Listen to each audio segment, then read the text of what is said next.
Assalamualaikum warahmatullahi wabarakatuh. Bismillahirrahmanirrahim. Alhamdulillah. Wassalatu wassalamu ala rasulillah. Amma ba'd. Ilahi anta maqsudi wa ridallah kamatlubi.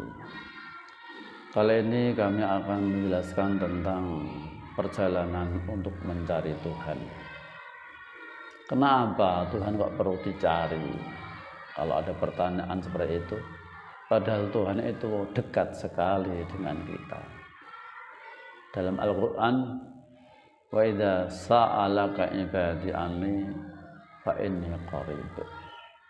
Ayat lain, wa nahnu aqrabu ilaihi min hablil warid.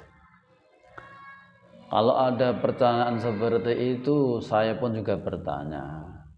Kalau kamu menganggap Tuhan itu dekat, apakah kau sudah ketemu dan sudah kenal? Nah, itulah. Makanya dalam mencari Tuhan itu tidak bisa kita mencari dengan sendirinya tanpa ditunjukkan oleh seorang utusan Tuhan atau mursyid. Tidak akan bisa, saudara-saudaraku. Dalam zaman-zaman sekarang banyak orang kebingungan dalam mencari Tuhan. Ada yang ke kuburan yang dianggap keramat. Ada yang sering jamaah di masjid, ada yang sering haji dan umrah untuk mencari Tuhan, artinya mencari supaya cepat diijabah. Nah, kalau sudah ketemu dengan Tuhan, apakah pasti diijabah doamu? Oh, belum pasti, belum tentu. Jadi begini saudara-saudaraku, kita ini harus disiplin, harus paham tentang masalah diijabah doa kita. Orang yang dekat dengan Tuhan itu namanya orang yang kenal dengan Tuhan. Orang yang paling kenal dengan Tuhan itulah orang yang dekat dengan Tuhan. Orang yang dekat dengan Tuhan itu tidak enak karena harus fana. Harus bisa kita ini fana, hancur. Artinya kita tidak merasa ada, merasa punya, dan merasa memiliki. Setelah fana adalah baqo. Artinya baqo hanya satu yang kekal, adalah Dia itu sendiri yang maha kuasa. Karena kita sudah tidak ada, yang ada adalah baqo. Dia itu sendiri yang ada. Ini memang sulit untuk dipraktekkan kalau tidak mempunyai guru sang pembimbing. Karena kalau kita masih menggunakan akal, pasti tidak akan bisa kenal dengan Tuhan. Kalau akalmu masih kuat, masih menguat panca inderamu, maka Tuhan akan menjauh. Nah, artinya apa? Kita harus mengenolkan akal panca indera tidak berfungsi.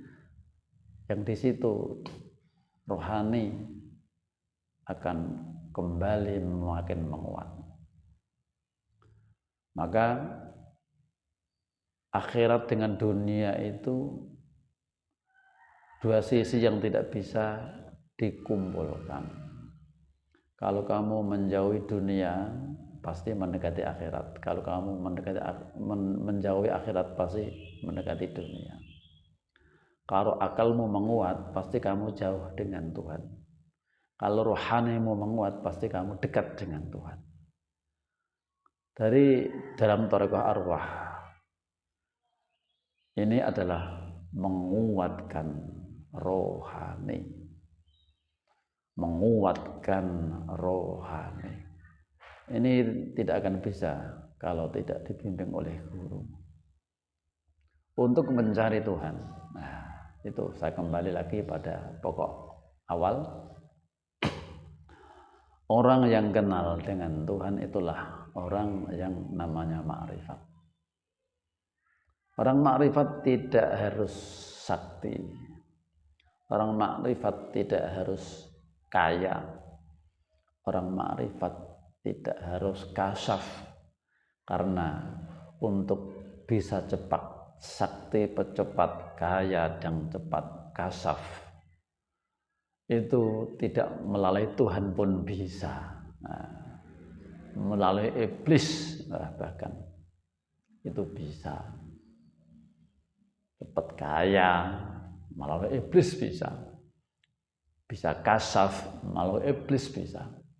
Bisa keramat melalui iblis pun bisa.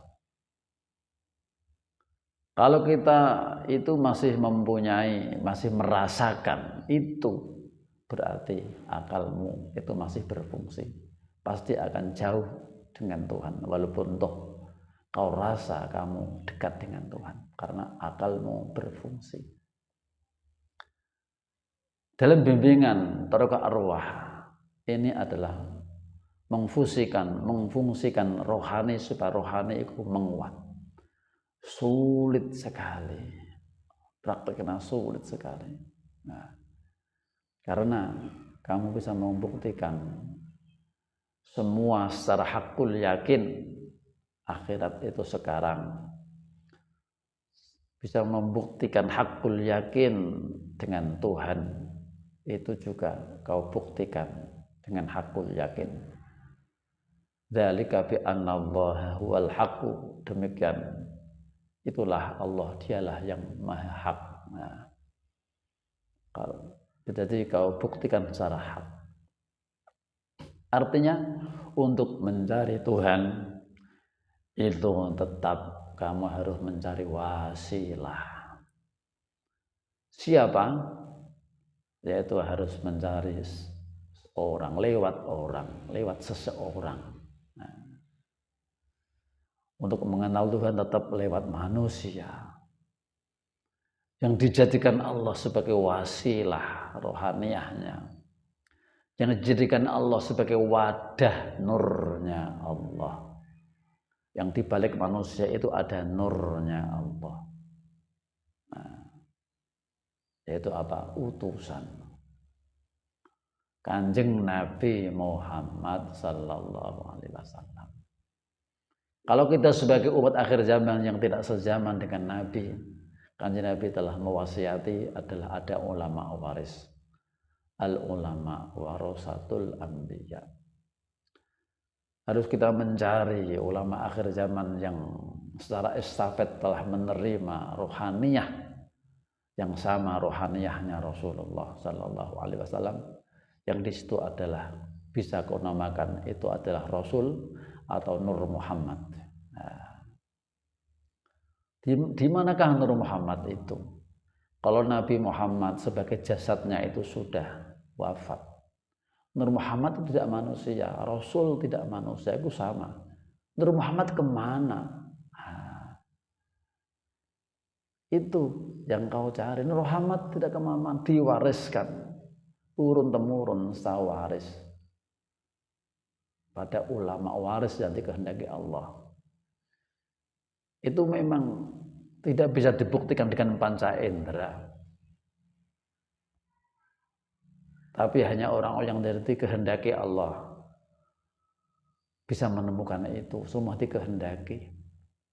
Nah, kemanakah Nur Muhammad ketika Nabi Muhammad itu wafat? Nur Muhammad itu tidak manusia. Nur Muhammad akan turun temurun secara estafet pada ulama waris, secara estafet yang dinamakan Ghaus Hadaz Zaman. Ketika wafat ada penerus, wafat ada penerus. Dialah yang bisa membacakan Quran Qadim yang tidak berlafaz dan berhuruf. Dialah yang bisa membersihkan dosa-dosa dan karma pada para orang yang mendekat pada orang itu, yaitu para murid-murid. Dialah orang yang bisa memberi pengetahuan, wa yuzakkihim wa yu'allimul kitab wal hikmah. Itu yang harus kita cari di setiap zaman. Kalau kamu anggap zaman sekarang tidak ada utusan, berarti tidak ada Tuhan. Utusan itu tidak manusia, utusan adalah nurnya Allah yang turun di bumi. Itu ada yang membawa, itu tiap zaman itu ada. Tiap manusia itu wafat, ada lagi. Tiap manusia itu wafat, turun lagi. Nah, itulah yang harus dicari zaman sekarang. Kalau ingin kenal Tuhan dengan sebenar-benarnya. Sebab awwaluddini ma'rifatullah. Berawal orang dikatakan beragama kalau kenal dengan Tuhan. Awwaluddini ma'rifatullah. Nah, itulah. Jadi pertama yang diperintahkan Allah pada manusia ini supaya Allah pertama kenal dulu pada Tuhan. Setelah kenal Tuhan, baru kita berakti, beribadah sam'an wa ta'atan dengan Tuhan. Itulah, sekali lagi saya jelaskan tentang ini. Untuk mengenal Tuhan tetap lewat manusia. Dalam hadis qudsi disebutkan, innallaha khalaqa adama ala suratihi. Sesungguhnya Allah itu menciptakan Nabi Adam menurut rupanya. Rupanya Allah. Artinya apa? Untuk mengenal Allah tetap lewat manusia. Tidak berarti Adam itu Tuhan. Untuk mengenal Allah tetap lewat seorang manusia. Nah, tidak kita membayangkan, tidak boleh Tuhan dibayangkan. Laisa kamitslihi walam yakul lahu kufuwan ahad. Ini adalah kajian yang sangat tinggi sekali. Karena intinya manusia harus kenal Tuhan. Nah, tidak hanya sebatas mengenali aqaid seket. Aqaid seket itu hanya akidah-akidah tentang tauhid, akidah-akidah tentang ketuhanan itu belum bisa mengenal. Nah, kalau kita tidak menemukan seorang manusia yang dipilih Allah untuk dijadikan utusan, untuk dijadikan alat, yang dijadikan wadah pada nurnya Allah, kita akan sulit untuk mengenal Tuhan itu. Begitulah. Karena Allah Subhanahu wa taala menghubungi manusia sedunia ini lewat utusan. Maka kita untuk mengenal Tuhan kudu tetap lewat utusan itu. Apakah zaman sekarang ada utusan? Tentu ada, namanya lain, tidak rasul, tapi namanya mursyid. Nah, isinya sama. Isinya sama, nurnya Allah. Mursyid bukan manusia, rasul juga bukan manusia, tapi menempati pada manusia. Seperti presiden pun bukan manusia. Presiden adalah nama jabatan. Itu bisa kelihatan kalau sudah menempati pada manusia yang dipilih rakyat. Itu yang paling mudah untuk difahami tentang mursyid dan rasul. Itu nurnya Allah itu.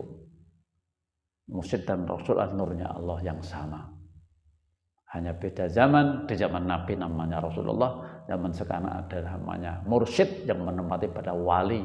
Nah, wali yang mursyida. Jadi sekali lagi perjalanan untuk mengenal Tuhan itu tidak lain hanyalah kita mencari mursyid yang sejati. Nah, ini adalah urian-urian tentang Thariqah Naksabandiyah Khalidiyah Al-Mahdiyah Nusantara. Yang ingin belajar sungguh-sungguh, ingin beat, ini ada di seluruh Nusantara, lebih dari 70 kota se-Nusantara. Bisa menghubungi kami, nanti saya hubungkan pada admin ya, yaitu nomor WA saya 085 142 632 170. Ya, ini semoga bermanfaat. Ilaihi a'la maqsudi wa ridha matlubi. Wassalamualaikum warahmatullahi wabarakatuh.